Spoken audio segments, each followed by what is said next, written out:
So how about that Switch 2 reveal, huh? Yeah, about that. Good morning, Mario, and good morning, Switch fans. No Switch 2 reveal, and the hopes and the glimmers and all of the things that led to this moment are now kind of sunk. We've got to talk about that, including the latest updates, what people are saying, and the return of Porro. Plus, Nintendo decided not to reveal the Switch 2, but instead revealed something far worse. So what's going on, everybody? It's Zach from SwitchForce. My nose is itching horrible. I'm sorry. I got to do this. Oh my gosh, that was an itch. There is a satisfaction of getting an itch, and then there is the satisfaction of not getting what everyone was hyped for. Not much satisfaction at all, to be honest. The Switch 2 was heavily anticipated to be dropped or revealed this week due to all sorts of different factors that we've discussed ad nauseum on the channel. Don't need to go into those, but the bottom line is the Switch 2 was not revealed. The Switch 2 was not announced. The Switch 2 made no appearance, and it's very clear to me that Nintendo gives no craps. They will do this when they want to do it, how they feel they should do it, and it does not matter about patterns. It does not matter about empty months or full months. It does not matter about anything. I am utterly flummoxed. I don't know when this thing is going to be revealed, and frankly, I don't think anyone does, and it's okay to say that. A lot of evidence pointed towards this week and even yesterday being the time that we finally got to see this system. A bunch of leaks led up to things. Necrophilippe was like, yes, it's happening. People were all excited that the PS5 Pro got revealed. Thought Nintendo would be next up, and no, they did not.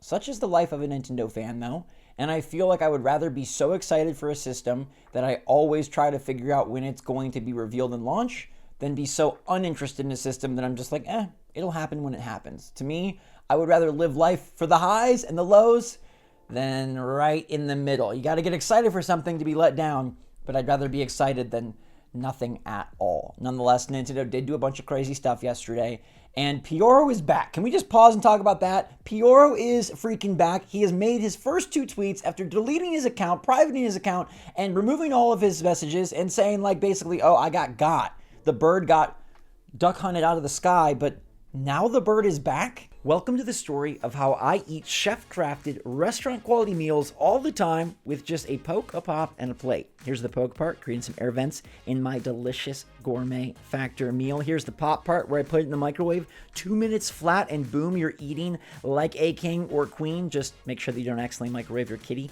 along the process. And here is the plate part where I take said delicious meal and somehow feel like I'm a magic chef. I'm walking straight into food heaven because these are delicious meals that will impress the heck out of anybody. And most importantly, they are cheaper and easier and more delicious than anything you could find on any single takeout menu. So big thanks to Factor for sponsoring this video. That looks freaking amazing, and it tastes even better. Make sure to get 50% off your first Factor box and 20% off your next month of orders using my link. Click the link in the description or scan the QR code with your phone, and boom, you are in. All sorts of different options to fulfill whatever your taste buds desire, and they've got lots of snacks, breakfast, juices, and smoothie options for you as well. This has simplified my whole meal picking, meal planning, meal cooking, and meal eating process to where I don't gotta worry. You live a busy lifestyle, but you still want delicious food. Factor is the right choice for you. Every time you click the link, it helps support the channel too, so it's a double win, and soon you'll be eating delicious meals done in 2 minutes flat. So Porro is EB576DCFE. Yes, this is Porro. It's got 106.8 thousand followers. That's how you know who this is. And they've made 2 tweets. Ra and Pih. RAH, Big Nintendo leakage here. Really? Anything happening? Please, it's happening. I don't know. You can make whatever you want out of Ra Pih. Maybe it's some sort of code. Maybe it's just random keyboard smacking. Maybe Porro actually is gone and his cat just revived this account using upgraded AI cat intelligence. I'm not going to read into this. I think it's interesting that Porro's back, but given that Porro was starting to kind of crumble, maybe Porro is just now trying to get back in the game when the game is really hot. Let's be honest, the game is super hot, or at least it was 24 hours ago, with these renders coming out, with these shells coming out, with all of these leaks coming out and these images and people saying it's happening, and then it didn't happen. So it's pretty convenient that Porro is returning at this point in time. I think that everyone is a little bit, that Nintendo didn't pick this week.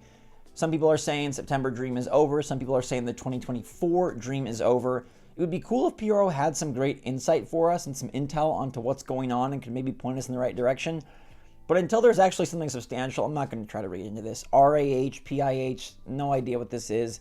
Don't think there's any point in reading into it. And I think based on Nintendo clearing September and then doing nothing with it, at least by our understanding thus far, that to me just explodes any semblance of understanding what Nintendo's about or what they're doing. They cleared out a month, they moved directs, they doubled up on directs, and it seems like it was for no reason. Maybe there's a behind the scenes reason we don't know about. Maybe there's no reason. Maybe the system is going to be revealed tomorrow. I don't know, but right now I'm just going to take the L and everybody collectively just we don't know what's happening with the Switch 2, and I guess yeah, it kind of sucks. It also sucks if you're Palworld because Nintendo is suing them.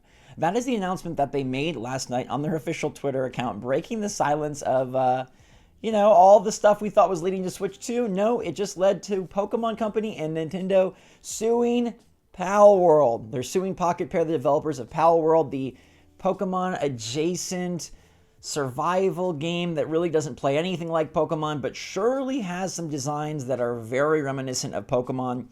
Previously, Nintendo was like, we'll take action if we need to, but Palworld, you go make your millions, you go get all your players and break Steam records, and now months later, here in September 2024, they're saying, boom shakalaka, we are laying the Nintendo beat down, and our lawyers are coming at you. The lawsuit seeks an injunction against infringement and compensation for damages on the grounds that Palworld, a game developed and released by the defendant, infringes multiple patent rights.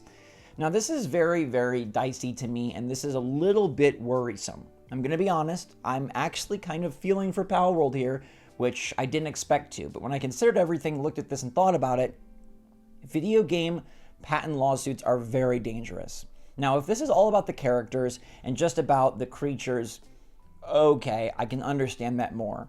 But if we're going to say that nobody can make a monster catching and growing and hunting type game, then I have an issue. I don't think Nintendo should be allowed to lock that down. I don't think concepts or ideas or genres or types of games or even mechanics really should be able to be patented in this way. Like, imagine if Nintendo patented Mario's jump, and from that point forward, after Super Mario Bros. Came out, nobody could make games with characters that jumped. Think about how far behind we would be. If the first-person shooter said nobody can make, we're patenting first-person shooter technology, where would we be in game development? If people patented games as service games, well, that would have been good. We wouldn't have to deal with so many of them. But alas, I'm kidding. Nobody should be able to patent this type of idea or this type of mechanic. It really just limits creativity, and it really just looks to monopolize a market where, frankly, Nintendo's already monopolized the market. Like, they're very successful. They're very effective. I don't think Palworld is going to overtake Pokemon anytime soon, and I don't think Nintendo has to worry about Pokemon losing its allure and appeal with the masses globally anytime soon. The characters do look very similar. I don't know how we feel about that. Like, a dude with plumber overalls and a purple hat, well, okay, yes. A Pokemon type looking thing with Charizard-esque body type and shape and fire, like, are we going to say that that's, quote, illegal? Is Nintendo being infringed upon? There's arguments being made on both sides. I don't know. The hard part, I think, here, or what makes this at least much more of an issue, is that Palworld was so darn successful. Frankly, I believe that from Nintendo's standpoint, if Palworld was not so successful, I don't know that they would care about this, and I don't know that they would care about the similarities. I feel like they would just be like, okay, wow, you made a game, and just like a lot of indie games, it has this Pocket Monsters identity-ish thing, and we don't really care. But because Palworld made $1 bajillion and had so many players, Nintendo is like, the alarms have been raised and we're coming at you. Now, Palworld's response is pretty interesting, and they really try to play the small indie developer card, which I get it, but they are in the big leagues now.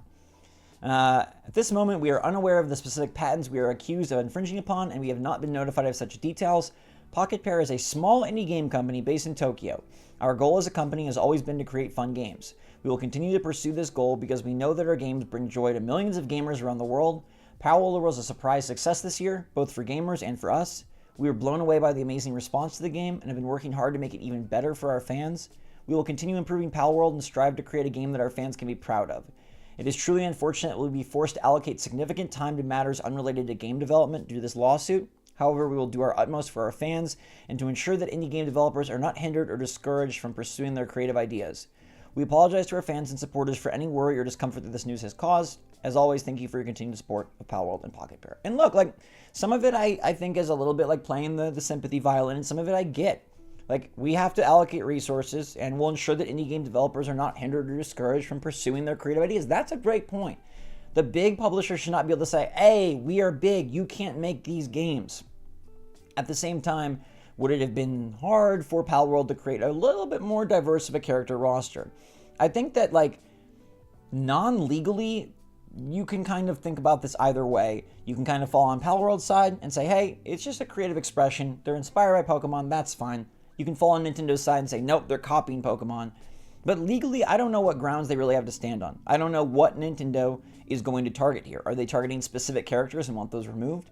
Are they targeting the entire genre and the entire type of gameplay loop? Because if you've played Palworld and Pokemon don't play the same at all. Not even close, I would argue. So to me, if their goal is to try to eliminate Palworld as it's a Pokemon-style game, that is a huge problem. And that's something I do not want to see, and I will rally on the side of Pocket Pair if that's the case. If Nintendo is merely going after specific characters and creatures, I think it's a little bit rude, a little bit silly, but I understand. If Nintendo, though, goes after the mechanic or the genre, I'm going to take significant issue. And I'd love to know what you think on this front, because I think people are going to have different opinions. And I do think that it's in the best interest of indie devs, game development, and creativity as a whole if we do not try to box in and limit certain types of games, certain styles. It's like you shouldn't be able to patent an idea. This isn't a very set product. They're not making Pokemon. Well, that's a totally different game. They're not making Pokemon. You know what I'm saying? They're not just copying and, there's 8 towns and there's 8 gym hosts. It's not that. They're making a game that's inspired and taking a riff on it, and I don't think we need to villainize that.